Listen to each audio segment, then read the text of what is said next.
ایک ہوٹل والا ہے, ہوٹل والا, اس کی دکان چل نہیں رہی تھی, اس نے کسی پیر سے تعویذ گنڈے لیے, دکان وہ اللہ نے ویسے ہی چلانی تھی, چل گئی بھائی, کبھی نہیں چل رہی ہوتی, کبھی تھوڑے دنوں میں خود بخود چلنا شروع ہو جاتی ہے.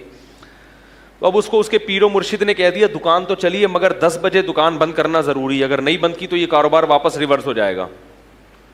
اب اس کے ہوٹل میں 10 بجے ٹھیک ٹھاک رش ہوتا ہے, مگر وہ پیر و مرشد کی وجہ سے کیا کر دیتا ہے, بند.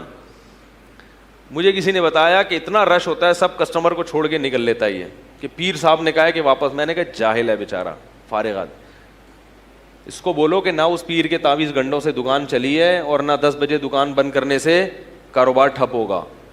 ویسے تو شریعت کا حکم ہے کہ رات جلدی سو صبح جلدی اٹھو, اس بیس پہ اگر کر رہے ہو تو ٹھیک ہے, پیر صاحب کے کہنے پہ کرنے کی ضرورت نہیں ہے.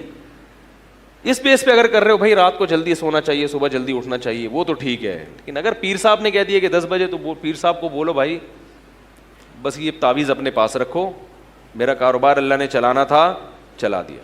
کیونکہ اگر پیر صاحب کے تعویذ سے اس طرح بزنس چل رہا ہوتا تو پھر دنیا میں کوئی بے روزگار نہیں ہوتا. میں نے کہا یہ جو پیر صاحب ہیں ان کا اپنا بزنس اس تعویذ سے چل رہا ہے. ہاں, اصل مسئلہ کیا ہے, اس تعویذ سے ان کا اپنا بزنس چل رہا ہے.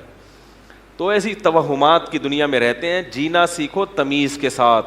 توہمات, جو وہمی آدمی ہے خدا کی قسم کبھی بھی سکون میں نہیں رہتا, اس کا اللہ پہ توکل تو ہوتا ہی نہیں ہے.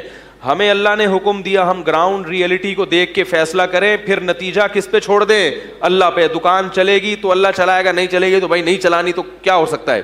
پھر بھی نہ چلے تو ایک طریقہ بتاتا ہوں. میرا کمپیوٹر خراب ہو گیا تھا, چل کے ہی نہیں دے رہا تھا. بڑے بڑے دکان والوں کو ان کو دکھا دیا, جو کمپیوٹر انجینئر تھے, نہیں چل کے دیا. پھر ایک صاحب آئے, انہوں نے کہا مفتی صاحب ایک حل ہے میرے پاس, چلے گا, اس کا باپ بھی چلے گا. میں نے کہا کیسے؟ کہہ رہے نیچے بیرنگ لگاؤ, دھکا دو, چلے گا. میں نے کہا یار یہ تو بڑا زبردست, پھر تو چلے گا نا, کیا خیال ہے؟ تو اگر پھر بھی نہیں چل رہا تو ایسے چلاؤ. اور اگر کوئی بزنس نہیں ہو رہا تو سونے کی دکان کھولو. یہ بھی ہمارے دوست کے ساتھ ہوا ہے. وہ کوئی بھی کاروبار کرتے تھے, دیندار آدمی تھے. بھائی اللہ نے رزق کسی کو دینا ہے کسی کو نہیں دینا, سب کا کاروبار چلنا شروع ہو جائے, غریب تو پھر رہے گا ہی نہیں نا, تو سارے زرداری بن جائیں گے بھائی. تو اللہ نے کسی کو غریب رکھنا ہے کسی کو مالدار رکھنا ہے, تو اللہ کا نظام ہے.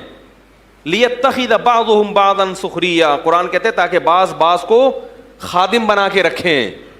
ایک صاحب مجھے کہنے لگے, میں نے تجارت کی اہمیت پہ بیان دیا بہت, انہوں نے کہا تجارت کے لیے بھی تو ملازمین رکھنے پڑیں گے.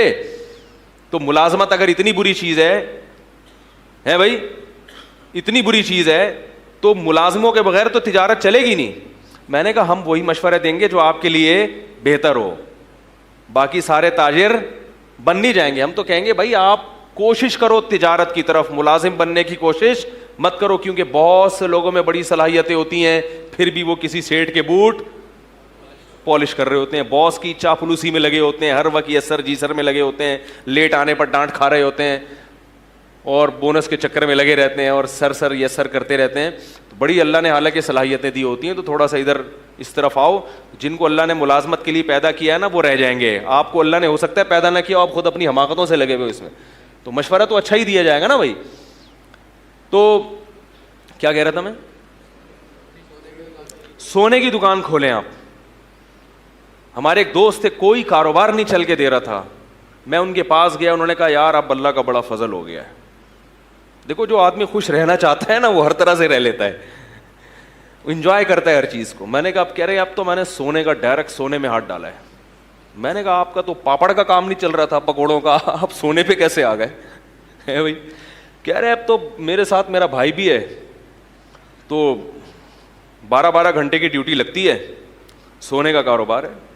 کہہ رہے 12 گھنٹے میں سوتا ہوں اور 12 گھنٹے